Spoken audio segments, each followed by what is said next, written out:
Саламатсыңарбы окуучулар, биз кыргыз тили сабагын баштадык. Бүгүнкү темабыз кийим-кече, таандык мүчө. Окуу китебиңердин 23 бетинде жайгашкан. Анда эмесе ыңгайлуу отуруп, сабакка жакшылап көңүл бурабыз. Дептерибизди ачып, бүгүнкү күндүн числосун жазабыз. Аягыбын айын 30-у. Бүгүнкү темабыз кийим-кече, таандык мүчө. Таандык мүчөлөр же болбосо заттардын таандык болуп айтылышын уюштуруучу мүчөлөр. Биринчи жактын мүчөсү ым, экинчи жак ың, үчүнчү жак ы. Мисалы, ат, зат. Эмне ат? Демек биринчи жакта мен, атым, китебим, калемим, дептерим. Ым мүчөсү уланып турат, көрдүңөрбү? Атым, китебим, калемим. Бул сөздөрдүн бардык уңгулары үнсүз тыбыш менен бүткөндүктөн эч кандай өзгөрүүгө учураган жок. Ым үндүү тыбышы дагы, үнсүз тыбышы да кошо жазылды. Атым, китебим, калемим, дептерим. Экинчи жак бул сен. Демек ың. Атың, сенин атың, сенин китебиң, сенин калемиң, сенин дептериң. Үчүнчү жак ал. Анын аты, анын китеби, анын калеми, анын дептери. Демек таандык мүчө балдар кимдир бирөөгө таандык болуп айтылышын уюштурат. Таандык мүчөлөр жак таандык мүчө же болбосо жалпы таандык мүчө болуп бөлүнөт. Жак таандык мүчө биз жогоруда эле кайталадык. Биринчи жакта ым, көптүк санда ыбыз. Атым, мисалы, балам.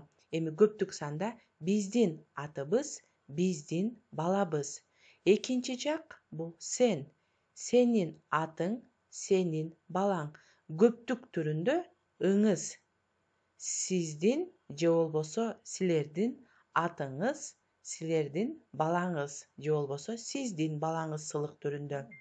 Үчүнчү жак ал, анын аты, анын баласы. Ал эми жалпы баарына таандык кылып көрсөтүүчү ныкы мүчөсү, мисалы меники, ал эми сеники, элдики.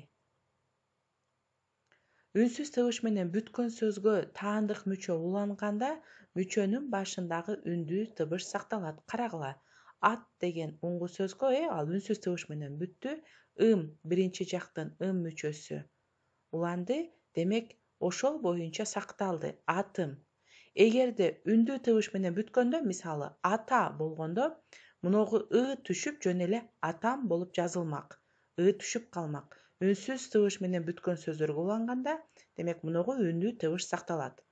Атың, атың, аты, аты. Теманы улантабыз. Сөздөрдү сөзсүз түрдө мен тартыбынан кайталагыла. Булгары, булгары. Демек кожа, булгары. Калың, калың, толстый, плотный. Кийиз, кийиз. Тери, жибек, жука, жүн. Жаңы сөздөрдү кайталап болгон болсоңор, теманы улантабыз. Сүрөттөр. Экинчи көнүгүүгө көңүл бурабыз. Сүрөттөрдөгү кийимдердин атын атагыла, алар кандай? Биринчи сүрөткө көңүл бурабыз. Бул эмне? Бул көйнөк. Ал кандай? Ал жука. Бул моюн орогуч. Ал кандай? Ал калың десек болот, А бул эмне? Бул күрмө. Ал кандай? Ал калың. А булчу, бул эмне? Бул байпак. Ал кандай? Ал калың. Бул шым. Ал кандай? Ал калың.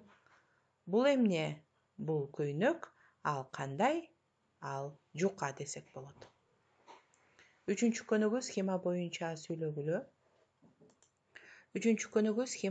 сүйлөгүлө.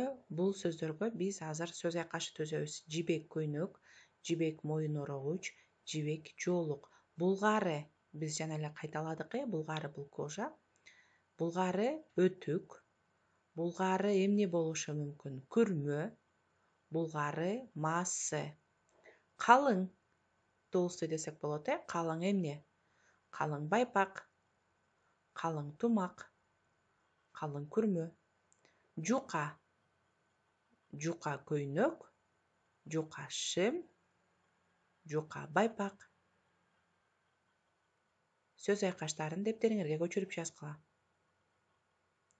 Окуу китебиңердин 24-бетин ачабыз. Келгиле, бул текстти силер менен чогуу окуп, белгиленген сөздөрдү уңгу мүчөгө ажыратабыз. Күн суук болуп баратат. Байкем экөөбүздүн жылуу кийимдерибиз кичинекей болуп калган. Бул сүйлөмдө байкем кийимдерибиз деген сөз белгиленип турат. Байкем демек таандык мүчө биринчи жак ым мүчөсү, менин байкем. Демек кантип оңго мүчөгө ажыратабыз? Байке ым. Экөөбүздүн жылуу кийимдерибиз бул сүйлөмдүн оңгосу кийим, ал эми дерибиз бул мүчөсү. Биз апам менен кийим кече дүкөнүнө бардык. Бул сүйлөмдө апам деген сөз белгиленип турат. Демек оңгосу апа, мүчөсү ым. Бут кийим бөлүмүнөн байкеме булгаары өтүп баарыбызга жүн байпак алдык. Белгиленген сөз байкеме. Демек оңгосу байке, мүчөсү ме. Анан сырт кийим бөлүмүнө кирдик. Ал жерден мага 42-чи өлчөмдөгү жылуу күрмө таптык. Бул сүйлөмдө бөлүмүнө деген сөз белгиленип турат. Демек бөлүм оңгосу үнө мүчөсү. Баасы да арзан экен. Баш кийимдер бөлүмүнөн байкеме тери тумак, эжекеме моюн орогучу менен калың ак топу алдык. Ошентип кышка даярданып келдик. Мына ушул оңго мүчөгө ажыраткан сөздөрдү дептерибизге көчүрүп. Бүгүнкү сабак соңуна чыкты. Үйгө тапшырма. 6-көнүгү туурабы же туура эмеспи? Туурасын жазгыла. Жогорудагы текстке карап, бул жердеги туура деген сүйлөмдү гана дептерге көчүрүп жазабыз.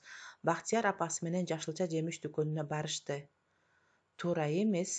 Алар жашылча жемиш дүкөнүнө барган жок. Алар кийимдердин дүкөнүнө барды. Кийим кече дүкөнүнө барды. Демек бул сүйлөм туура эмес. Буну көчүрүп жазбайбыз. Калган сүйлөмдөрдү дагы окуп, эгерде туура болгосо көчүрүп жазабыз, туура эмес болсо көчүрүп жазбайсыңар. Сабагыбыз соңуна чыкты. Кийинки сабакка чейин сак саламатта тургула.